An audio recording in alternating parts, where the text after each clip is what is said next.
I think President Trump has a habit of making things up as he goes along. I mean, this question comes up routinely. Is there a strategy? No. I see no evidence for any coherent strategic framework for either Iran or Russia or both. In fact, I don't see any real strategy at work at all other than to threaten and bully in the hopes that you can subordinate the respective opponents to your will. I think that's really what President Trump is all about. He's trying to get people to accept terms that he thinks will change conditions in favor of him, his administration, and the United States. And he's not, this is not just about Ukraine or Iran. We're in a larger battle here. You have an unspoken or unexplained war underway between us and the emergence of this new parallel financial system dominated largely by China. We call it BRICS. And that thing is growing and growing. It already represents 44% of the world's population and probably that much of of world GDP or GNP. And I think that's part of this. We are trying to reverse a trend for which we are, unfortunately responsible. What's the trend? Well, the trend is to de-dollarize. The trend is to move away from us. The trend is to build up your own financial economic power such that you are no longer living at the whim of Washington. And if you go back over the events of the last 12 months, you look at the discussions in Brussels about Russia's 300 billion rubles, what to do with this Russian wealth that's sitting in the banks, and this cavalier manner with which we've approached it all, saying, well, we'll just take it and repurpose it and give it to the Ukrainians. If you look at the various discussions we've had and the steady flow of money and equipment into Ukraine, despite President Trump's comments and comments by his representatives over and over and over again, that we want to start fresh, that we want a new arrangement, that we want to open new relations with Russia, go back to Anchorage and look at what was discussed there. It sort of created good feelings. And I think for a time, the illusion that we were serious, that we were interested in normalizing relations with Russia, and that by doing so, we could find a way forward in Ukraine, all of that's gone away.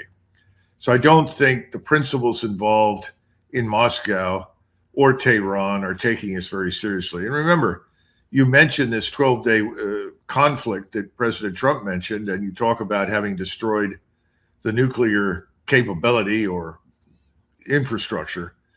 The Iranians listened to that, and what they remember is that they were lied to. They were misled. And in the midst of all these negotiations, the war began. They remember that. They also are saying, well, all this talk about nuclear continues despite the fact we've said we will not produce a nuclear weapon, and you claim that you destroyed it. I mean, the whole thing is a bit hard to take. So I think this is theater. And I think he says what he needs to mollify the press and the public, and he moves on to the next thing. I don't see any real interest anymore in Ukraine. I think we've decided that there's nothing that we can extract from this that will help us. I think that's particularly true for President Trump.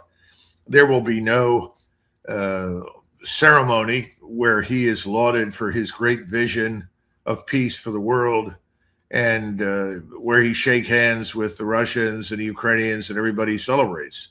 I think he'd hoped for something like that.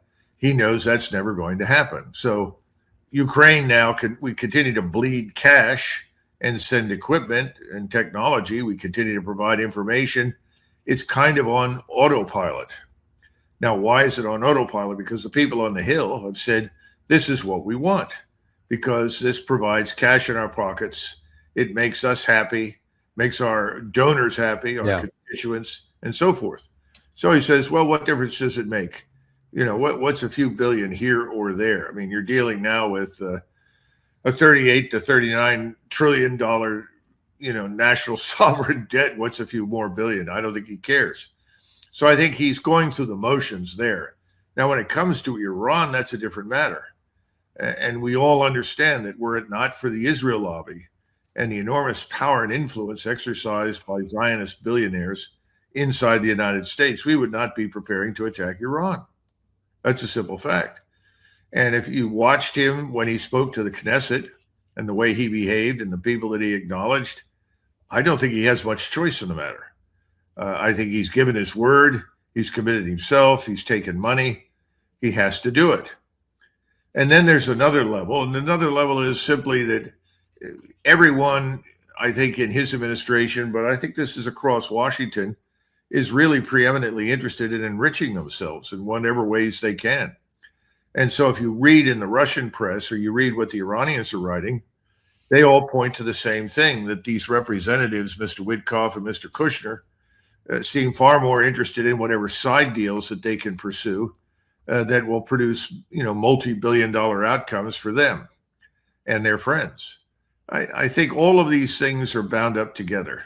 Now, does President Trump see it in those terms? I have no idea. It's very difficult to understand. So whenever he says something, you got to step back and say, well, what's the real purpose behind this? And I think his comments were, well, I got to say something, so I'm going to say X and Y, and people will be happy and go away. He's very good at manipulating the press. I've never seen anybody better. So I think that's what it's all about.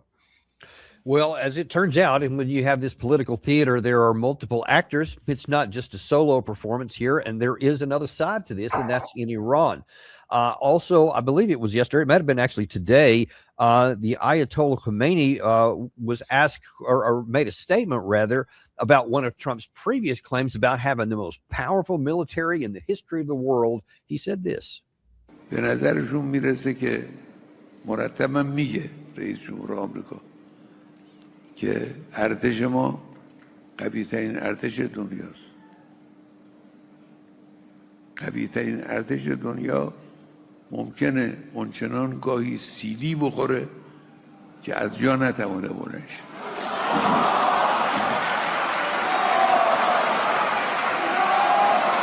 میگن ما ناو فرستادیم طرف ایران. خیلی خوب، ناو البته یک دستگاه خطرناکی است، اما خطرناکتر از ناو اون سلاحی است که میتوانه این ناو رو به قعر دریا فرو.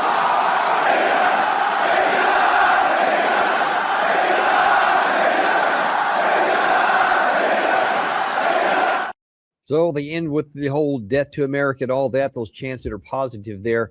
Is this just Iran trying to put a good face on something that they're going to end up going down? I certainly remember some of these statements from like Saddam Hussein before we went in there, and they had a bunch of in-your-face kind of stinks, and we know how that turned out.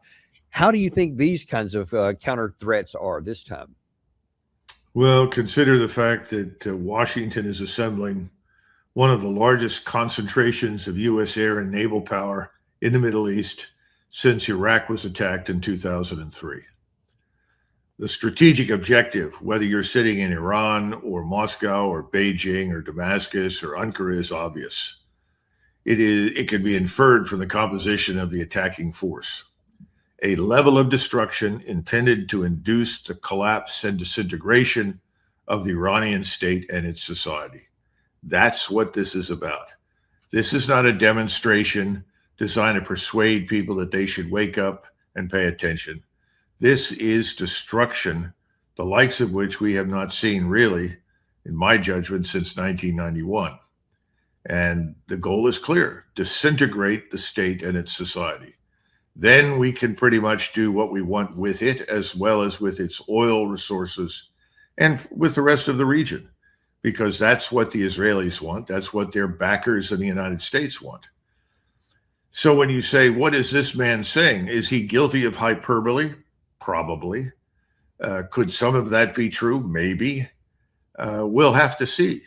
I mean, people have been contacting me about the Chinese technology that is now allegedly in Iranian hands, and I'm sure it is, including the new radars that reach out to 700 kilometers in terms of identifying, I don't know what the acquisition range is, but certainly can identify targets at that level. We don't know. A lot of this Chinese technology on the air defense side is new. It hasn't been tested in combat. So it's very difficult to distinguish hyperbole from what could be real. But the point is, it doesn't matter. What we need to understand is that for Iran, this is an existential war. They've figured out what I just said. We are trying to induce the disintegration of the state and its society. That's what this is about. You know, as you've heard General Keynes say over and over and over again, we have the opportunity to take Iran off the board. Well, what does off the board mean? It means disintegration and collapse of Iran and its society. So they get that. So they're liable to say any number of things. And I don't think it matters very much at this stage. We will find out what they can do. We will find out what we're able to do. And the rest of it will be decided. Now, let me ask you, you said that we've had the most air power certainly since 1991. Maybe the only other time would have been in March of 2003 when we went back into Iraq for the second time. But in both of those cases, we had kind of a big ground force too. Is it possible for the United States, with all of this amassed air power, air and missile power, to be able to disintegrate the regime, or can it survive? Because it seems to me that their primary objective would be to inflict as much pain as they can, as fast as they can, while they still have the ability to fire, and then to just endure and survive. But can they? Well, you know, Dan, and I think you've seen this up close yourself on the Hill in your discussions there over the years. Most political, and I would even argue most of our senior military leaders in Washington who engage in these air and missile campaigns are convinced that the application of massive firepower from a distance will be stunningly effective and decisive. Now, there are reasons why they think that. They tend to equate explosions on the ground with effectiveness. In other words, look at that tremendous explosion. Surely this must be having an impact, whether or not it does. And it takes time to determine that. The other part is in the preparation stage, in the frenzy of analytical targeting, focused on precision strikes against the opponent's critical nodes, transportation systems, weapons, energy grids, and key leaders. Suddenly, the U.S. military's limitations and gaps in knowledge are lost. In other words, we don't necessarily see ourselves objectively. We see ourselves as absolutely, indisputably capable of dominating everything. So the planning process itself is so convincing that it galvanizes resistance to diplomacy, and it persuades the president, the Secretary of War, I assume, and the senior military advisors that an air and missile campaign alone will compel the opponent to submit to Washington's demands. And this is not surprising. Remember, presidents rarely concern themselves with the details of military operations. And Washington's political class has at most a cocktail level of familiarity with war and the limits of military power. So to answer your question, I think we are on an artificial high right now, and we are preparing to impose tremendous price in infrastructure and human terms on the Iranians. The Iranians are responding accordingly. And how would you imagine, whether it's going to succeed or not, what would you imagine, say, an opening 24 hours to look like? What might the United States do to try and cripple them right off the bat? I think the initial strikes will be horrendous, horrific. I think you will see massive bombing from high altitude. B-2s, B-52s, if they can fly safely. I don't know if the B-1s will be part of it or not, but they will drop thousands of bombs and probably thousands of tons of explosive of all different types and kinds. They will be designed for the purpose that I outlined earlier, to essentially paralyze the opponent, create a sense of hopelessness in him and in his population, to demoralize him. Now, what does that look like specifically? How much tonnage are we talking about, and which targets? I mean, we don't know. And if we knew, I wouldn't say anything, because I don't want to see the lives of Americans pointlessly sacrificed in this fiasco. But having said all of that, I think the likelihood or probability that you're going to achieve in the first 24 hours, or for that matter, even in the first week, the level of destruction designed to do what we discussed earlier is unlikely. And this will probably not be cost-free, as has usually been the case in other air campaigns. Remember, the last time that we had a significant loss was really in 1999 during the Kosovo air campaign. You remember we lost a stealth fighter, an F-117. We were very lucky to get that pilot out before he was captured. That was a one-off, practically, from the standpoint of the air and missile community. So the U.S. air and naval leadership is very confident of what they can do. What they can do may not necessarily be what President Trump wants in terms of inducing disintegration and collapse, but they're going to give it a good shot. But this time, I would expect losses on the ground, losses in the air, maybe some losses at sea, although the Navy is very good at positioning itself out of range. Well, you say you don't want to talk about the U.S. losses. Well, apparently somebody else does that isn't too concerned about it. In fact, he even lauds the U.S. troops here, and that is Brother Lindsey Graham. Could our soldiers be hit in the region? Absolutely, they could. Can Iran respond if we have an all-out attack? Absolutely, they can. I think the risk associated with that is far less than the risk associated with blinking and pulling the plug and not helping the people as you promised. So he doesn't seem to be concerned about it at all. It's like, yeah, there'll be some people killed. That is just something that just irritates me more than I can say, angers me more than I can say, because there is no, and you've laid this out very well and articulated it, there is no compelling national security issue for the United States that we should launch this war of choice, because we're not going to be helped out by it. But by doing so, we are going to incur the wrath, most likely, of the Iranian response, and Americans will die. Lindsey Graham seems to be aware of that and seems to be fine with sacrificing some number of Americans to pursue the unattainable. What do you make of that?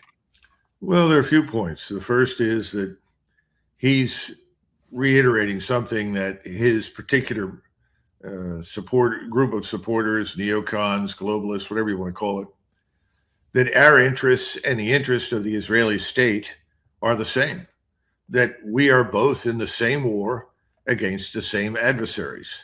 That's the keystone and the edifice of the argument, if you will. So you've got to accept that up front. If you accept that, then he begins to make some sense. I don't accept that. I think there are some areas in which our interests coincide and overlap.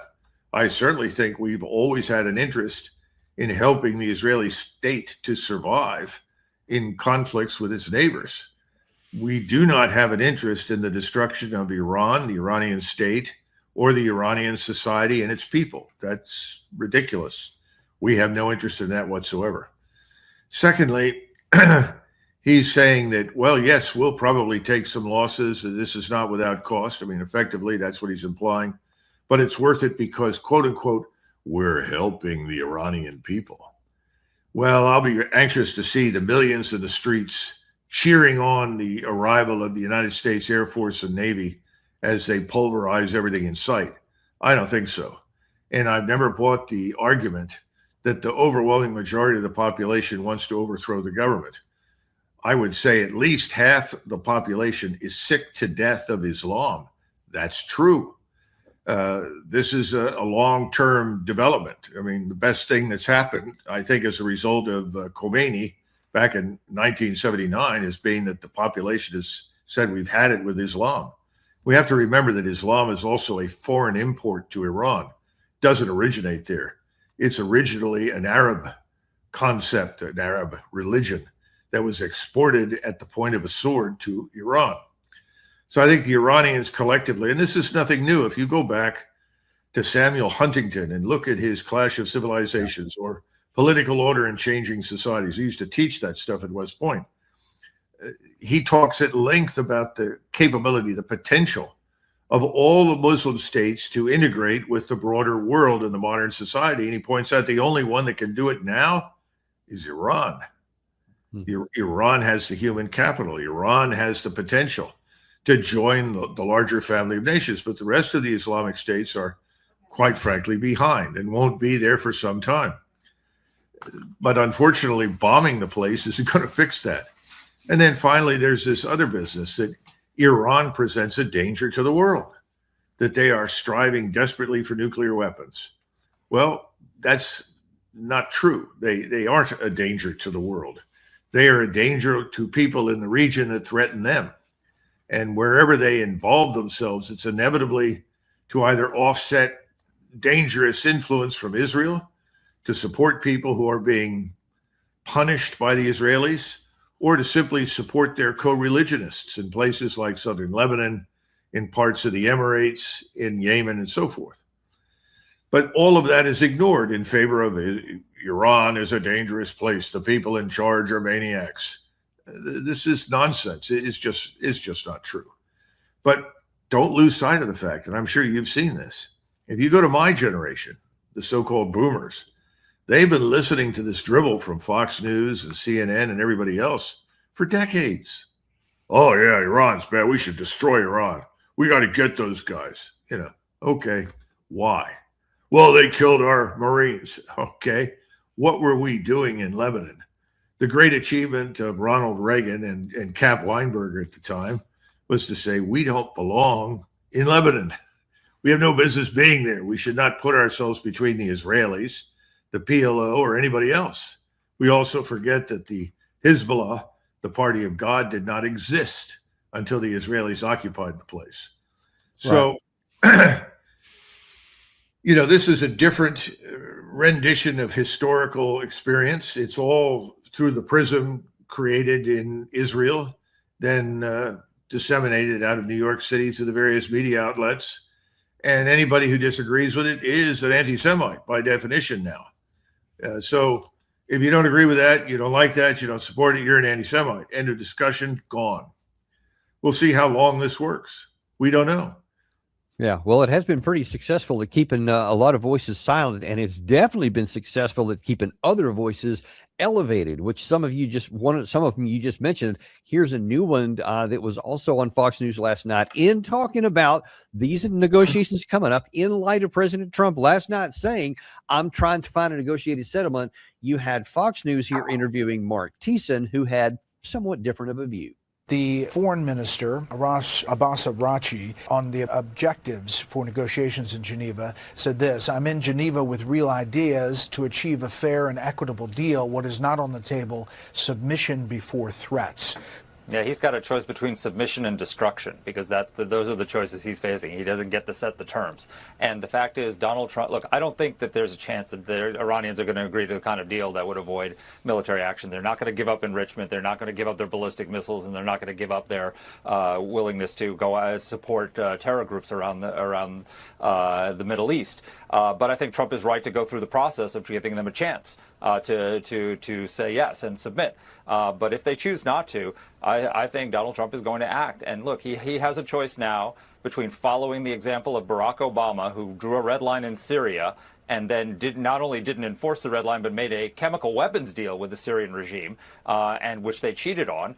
Or he can choose the path of Ronald Reagan and FDR and become one of these presidents who has literally transformed the world. Let's look at that last part first. A couple of things I want to talk about from that soundbite, but let's look at the last part first. Does President Trump have a chance to be a transformative in a positive way, like Ronald Reagan and the end of the Cold War? Well, he did when he came into power. He could have done a lot of things. We've talked about that before. He could have changed direction right away with the Russians and simply said, that's it. I will not support this war any longer. And, I've been down this road before. I actually mentioned it to the president. Just go out there, offer to host a peace conference, but pull the plug on this regime, this most corrupt country in the world, and get our personnel out, in and out of uniform that are operating over there. Stop the flow of arms. That went nowhere. So I think as far as Ronald Reagan goes, Ronald Reagan was by no means anxious to go to war with anybody. He was acutely sensitive to the dangers presented by nuclear weapons. And he responded positively to the Russians. And it was very clear that he was he was going to cooperate to end the Cold War. It was not some sort of chest-beating victory, although that's what his supporters thought. Because I think privately he knew, and people behind the scenes knew, that the Soviet Union was falling apart for reasons of its own demise, reasons of its own creation. Socialism, state socialism failed. As far as FDR is concerned, if you think turning half of Europe to the Urals over to communism, along with most of Asia in the form of communist China, was a huge success, then you're on your own. I don't agree. So for God's sakes, let's not go down any more of those roads as we did under FDR. Now, the other thing he mentioned in there at the beginning was he said that Iran has this opportunity to completely surrender or be destroyed. And he says, I'm good with these negotiations because maybe that gives them a chance. Is there actually a chance? Because it seems to me that Benjamin Netanyahu and many of his supporters in the Western media, we're going to get to Jack Keane in a second, have been all over themselves to set up conditions for these negotiations that can't be met, so that the only option is the destruction path. Do you think that there actually is, though, a chance for Iran to say, you know what, fine, we'll give you everything you want so you don't attack? Would we take that deal? No. But in fairness to Mark Thiessen, he's a long-term and very articulate spokesman for the neoconservative wing that dominates Fox News. That's why he's there. And he's being financially rewarded for the positions he takes and his, as I said, carefully articulated argument, which is war with the world until it submits to Israel and America. That's what you could sum up his position as. So, no, I don't think there's any chance at this stage for any sort of agreement with the Iranians, because we can't compromise on the points that Benjamin Netanyahu provided to us. These are Netanyahu's conditions. Let's not lose sight of this. Let's get back to the facts. We are the instrument of Israeli power and international finance right now in its war with BRICS and the countries that refuse to submit to, as they have for many decades, to our financial domination. This is not all about territory. It is about resources, but preeminently finance. So I don't see anything resolving itself without a fight. And for Iran, this let's be frank, the only thing they've got to do is endure, persist, outlast. That's their goal. They need to inflict some damage on us too, but they've got to persist and exist. If they can't, they're finished, and they know that. And if they can, then that's going to put us in a world of hurt if we can't knock them out. If we get into a situation like we did with the Houthis, where we have these big brash statements about what we're going to do, and all of a sudden we can't, and we can't get out of it, we could walk away from the Houthi deal. We just put some paper on it and said, yep, we succeeded. They begged us for it to be over, and we moved on. They stayed there, but they didn't keep attacking us, so that was fine. This one would be a lot more difficult, and apparently acutely aware of that is Brother Jack Keane, who is going to be saying here about this. He says that President Trump is given an olive branch, but when you describe the branch, it sounds more like a pointy end of a spear. Negotiations are underway. President Trump, sticking to his pattern here, has offered a diplomatic olive branch to them, as he did prior to the 12-day war. And he gave them 60 days. And on the 61st day, Israel attacked Iran, and then we participated in that operation to end that war. And he did the same thing with Maduro. Offered him an olive branch, actually offered him a ride out of Venezuela with some degree of immunity, and refused to take it, and we all saw what happened to him. Well, here we are looking at this again. And the Iranians, I think, true to form, will not negotiate on really enrichment. So our audience understands there are someplace north of 60% enriched uranium. You only need 3 to 5 for civil nuclear power. And it's unlikely they will go down to that level. And listen, the Iranians are such diabolical, pathological liars that they don't even admit that they're in pursuit of a nuclear weapon. Sorry, I had to include that last part there, because I was like, wait, who is the diabolical liars? Because we have just claimed categorically they have a nuclear weapon, we have to destroy it, and they're going after it. But Doug, all of the evidence that's been provided publicly says that they have not had one since 2003 and don't have plans to have one now. What do you make of that? Dan, in these discussions, as you know, in Washington, the truth is irrelevant. In fact, it's fungible. You can twist it, turn it, any direction that you like, as long as you can control the media and you can control the legislature and the White House. And that's effectively what's going on. He's repeating the Israeli mantra. You know, when you talk about Venezuela, we need to understand a couple of things. We snatched Maduro and his wife because we went in on the ground and paid off a lot of people. And yes, Delta did a brilliant job. Delta, along with the Ranger Regiment, these are exceptionally good troops, and they have a lot of technology. It came off well, and I'm very happy about that. But we don't control anything on the ground in Venezuela. The people in that country aren't paying any attention to us. That's certainly true for the current government. They may get on the phone and tell you, yes, that's wonderful, and listen to whatever Secretary Rubio, you know, the aspiring viceroy of Latin America, wants to tell them. But they could care less. They're going to do whatever they damn well want to do, and there's nothing we can do about it. Yeah, we can stand offshore and we can capture any oil tankers that come out, but eventually they know we'll give up and go away. In fact, one could argue that that's happened to some extent because we've had to pull the battle group out. We've replaced them with a few ships. But the truth is that this is an illusion, but illusions are powerful. That's something that President Trump, as a reality TV star, understands very, very well. Everybody in Washington likes that. So we have the illusion of power and success in Venezuela. It's nothing to do with Iran. Iran is a civilizational state, a nation that has existed for 2,000 plus years. This is not going to roll over and play dead for us. This isn't going to be easy. And then finally, we have to take into consideration something else that General Jack Keane has routinely dismissed out of hand as irrelevant. The Russians and the Chinese are not walking away. They have a vested interest in the survival of the Iranian state. They will watch and they will see what happens. And based upon how this progresses and whether or not the Iranians are really in danger of being entirely destroyed, they will make decisions. Now, they're going to hold a live fire exercise, as you know, out in the Indian Ocean, just beyond the Persian Gulf. Chinese vessels, Russian vessels, Iranian vessels. That's a demonstration of capability to some extent, but it's also a red star cluster. You know, you remember the red star cluster goes up and everybody blasts the living daylights out of everything in front of them. Well, that's kind of what the Chinese have done. They've already done it to our so-called debt. They're metering the dumping of debt. They've slowed it down a bit. But if this persists and this goes on, they'll dump it all. And the bond market, our bond market, will be in trouble because whenever this sort of thing happens, the yield rises and you get a higher and higher yield. At some point when it hits 5% on the 10-year, we've probably had it.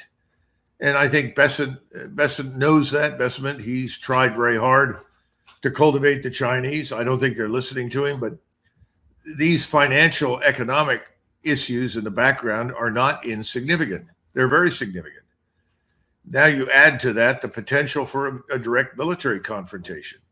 I would say today it's low, but as this progresses, as this takes time, it could rise in probability because everyone, the Turks, they don't want to be involved in a war, but they don't have an interest in the destruction of Iran. The Turks are cooperating with the Israelis because that's what Erdogan wants, because he thinks it's a way to increase his power and territory. But that's not really true, as they've discovered in Syria. The opportunity there for a conflict is real. We don't know what all the Arab states will do. They've put up with enormous insults and offenses. The Arab street has been deemed irrelevant. Well, we'll see. We just don't know what the Egyptians, the Saudis, the Emirates, we don't even know with absolute certainty what happens in Jordan. And Jordan we consider as a pacified Arab island of our influence and power, which is why we put so much military power into the country. So I would simply say this is open-ended right now. Mark Thiessen is really telling you the truth when he says there's not going to be an agreement. He's right. I think we've had leaks coming out of CENTCOM where that allegedly Admiral Cooper has told everyone, get ready for the war. Even if there is an agreement, we may yet fight. And that's probably the right thing to tell everybody. You'll recall back in 1990, 91, every time somebody opened his mouth and talked about peace talks, I went around and crushed it. I do remember that. Yeah. When you're a soldier on the ground, you need to focus on what you're going to do. You don't say, well, maybe there'll be peace. The hell with that. So that's what the soldiers, sailors, airmen, and Marines all have to do right now. That's completely understandable. But I think it's going to happen for all the reasons that we've discussed. And I think the consequences for the president will be severe. Remember, all you have to do is look at the polling data. 53% of all Americans polled think that things are worse off now under President Trump than they were under Biden. Only 33% think that it's better. I mean, that's not good. What's the debt to GDP ratio right now? It's almost 125% and rising. These things are not inconsequential. And I think somebody in the White House knows this. But for reasons that we don't know, there's confidence that they can get through this, they can achieve their aims, and then get back to doing whatever they want to do. That's probably an illusion. Yeah, and you know what? I guess you got to add in there, kind of as a capper on this part of the show here, for Mark Thiessen to make his comments, for Jack Keane to make his comments, Lindsey Graham et al. All these, if anybody is still thinking maybe there are going to be some negotiations success that's going to preclude war, maybe Arakchi is the only one that seems to be thinking that, because one other thing that the Ayatollah said yesterday seems to indicate that they also are very sober-minded about what's coming. In one of his recent remarks, the President of the United States said that for 47 years America has not been able to eliminate the Islamic Republic. He complained about it to his own people. That is a good admission. And to that I say, you will not be able to do it either. And that kind of goes into your comment just a second ago, that their objective and their priority of effort is going to just be to survive. And he seems to be saying, you could try and blow us up, because he mentioned earlier that that's a lot of combat power with those ships and planes, and you can do a lot of destruction, but you're not going to be able to completely destroy us. And I think that is what they have to do, just hunker down. And let me ask you a final question here. If you were the Iranian side, especially in the aftermath of the June attack last year, and you basically saw us play our cards so you could see what we could do to them if you didn't already know, do you think that you could have a system where you would spread out your missiles, you would have bunkers, whatever, to where you could survive an attack of this magnitude?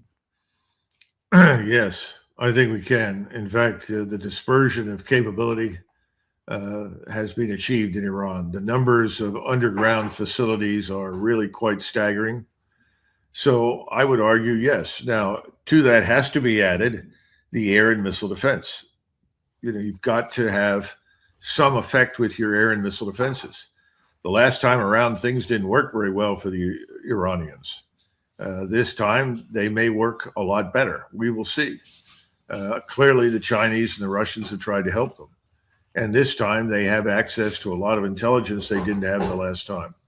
And then finally, there's the issue of Israel. What happens to Israel? We were not terribly successful in stopping the multitude of missiles fired by Iran at Israel. We were successful against some, but not all.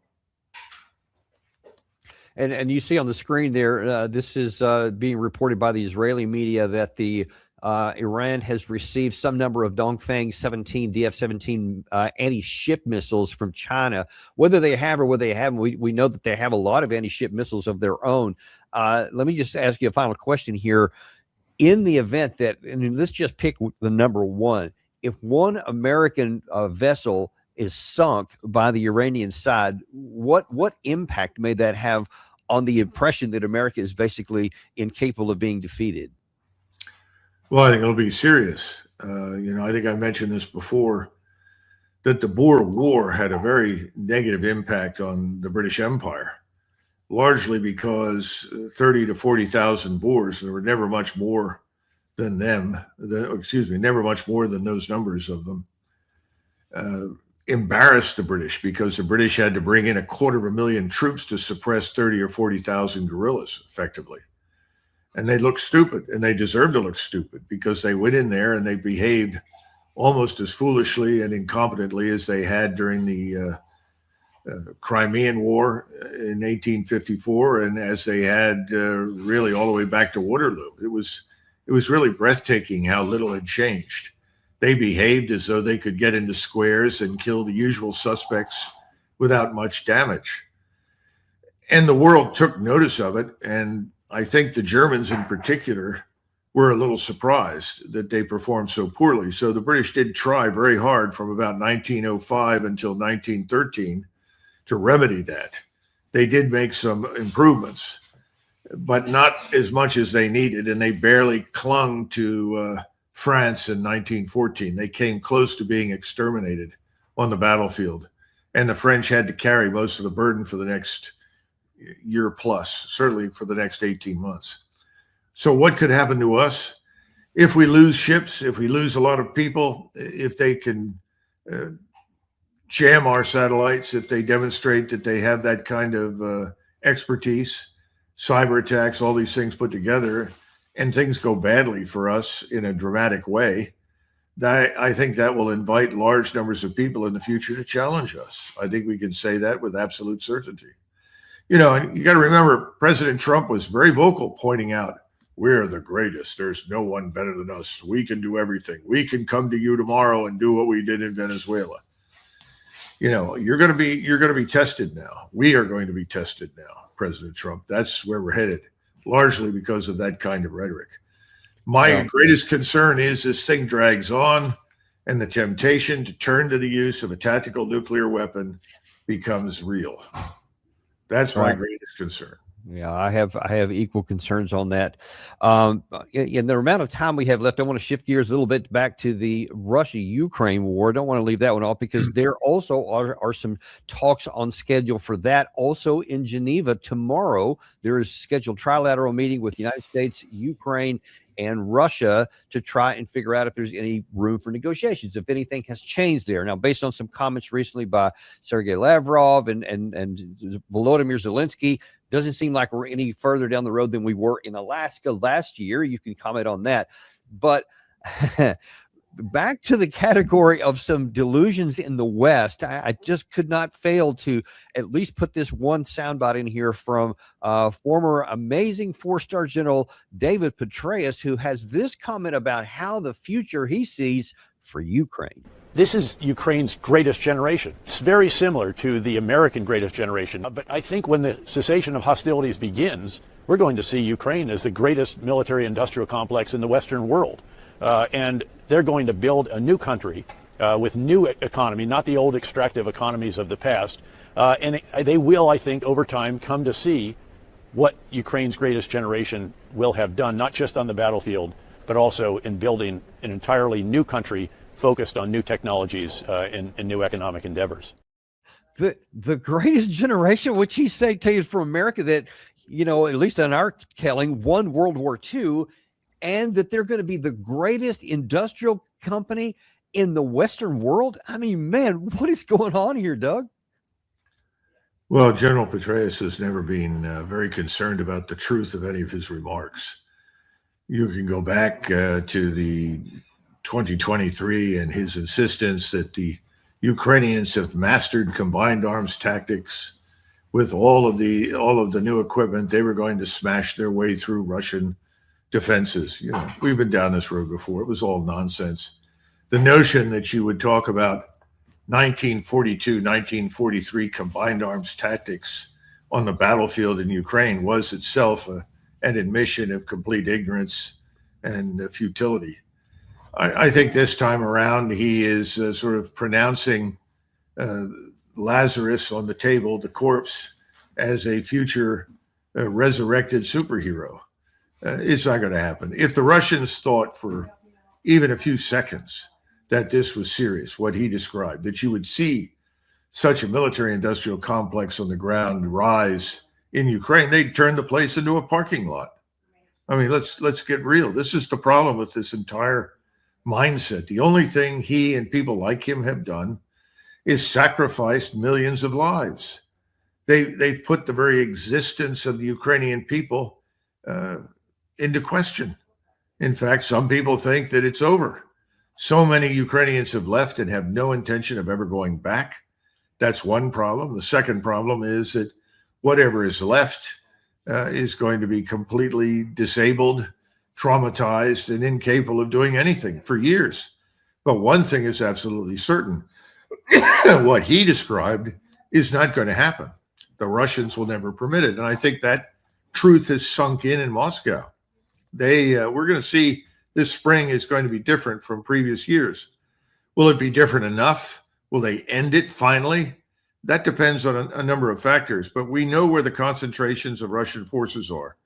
We know what the goals are. And the goal is now clearly Novorussia, New Russia.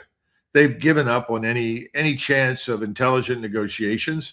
And so they're going to seize and hold what they think is absolutely essential for their national security. That's where we're headed.